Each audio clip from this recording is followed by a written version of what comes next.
verset 3, les premières contraintes de tout ce que nous parlons sur les problèmes de la paix au Congo, il y a la question liée d'abord aux intérêts des différents intervenants dans la vie sociale. Nous sommes dans la situation de la guerre. Qui sont les intervenants?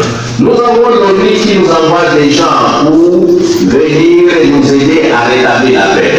Quels sont les intérêts de l'ONU? Est-ce que l'ONU vient vraiment nous aider?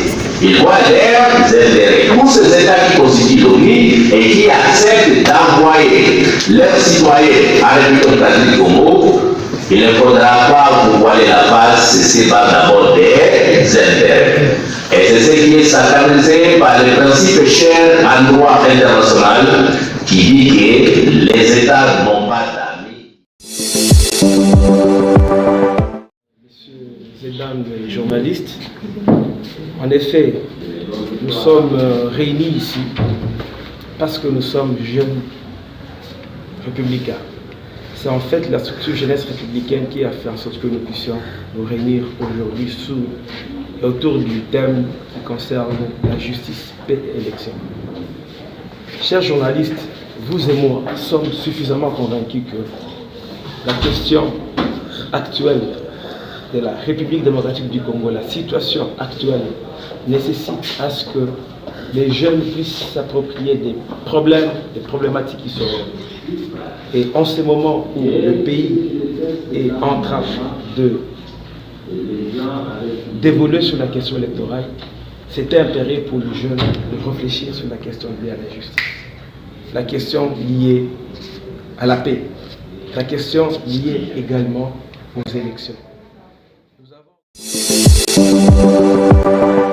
pouvoir amener les jeunes à se conscientiser, à se sensibiliser, à définir des messages qui vont tout droit chez le gouvernant pour pouvoir donner leur point de vue, pour pouvoir analyser ensemble sur les aspects concernant ces trois éléments de la thématique, de manière à ressortir le point de vue de la jeunesse pour pouvoir ordonner les choses.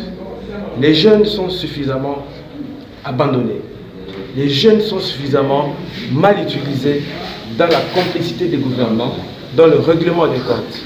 Et nous avons pensé que c'était important de pouvoir outiller ces jeunes à travers cette conférence de manière à ce qu'ils puissent comprendre la responsabilité pour eux quant à la justice transitionnelle, quant à la paix qui est une colonne vertébrale d'une nation et quant au mode et comportement avec lesquels les jeunes doivent aborder cette question électorale.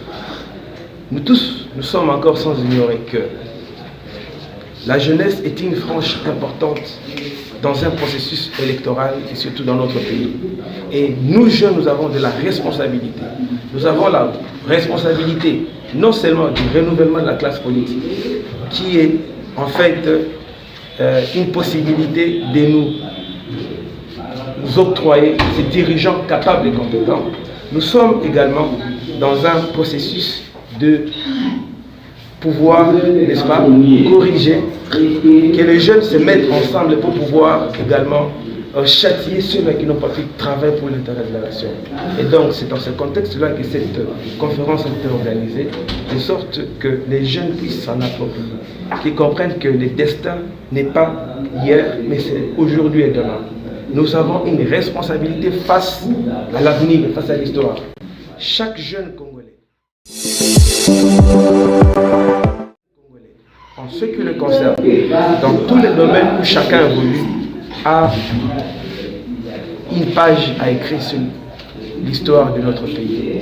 Voilà les contextes avec lesquels nous nous sommes réunis aujourd'hui pour pouvoir parler des questions préoccupantes de la jeunesse de la République démocratique du Congo en général. Oui, après cette conférence, quelles sont les actions que vous allez mener sur terre après cette conférence? Merci pour la question. Déjà, le format de cette conférence va amener à ressortir des résolutions. Ces résolutions vont devoir être accouchées et dans le jour qui vient, parce que nous avons des cibles. Les cibles, c'est le gouvernement. Les cibles, c'est les parlements. Il faudrait qu'au travers d'une série de conférences, une série d'activités qui sont envisagées par la jeunesse républicaine, nous allons devoir mettre en place des cahiers de charges pour pouvoir mener de manière écrite aux responsables qu'ils comprennent qu'il y a urgence que nous puissions intégrer la question de la jeunesse comme priorité dans la prise de décision. Les jeunes, à travers ces cahiers des charges que nous allons devoir présenter, ils doivent être à mesure d'être traités à juste valeur. Les jeunes ne sont pas en train de réclamer leurs valeurs, leurs droits. Non, c'est un droit qui leur constitutionnel et nous sommes à marge de pouvoir réclamer ce qui nous est de droit. Et donc, les résolutions qui vont devoir découler au travers des différentes conférences, colloques et séminaires vont devoir être coulées en forme de projet également pour pouvoir être présentées au Parlement de manière à remettre les jeunes au centre des intérêts de toute la République.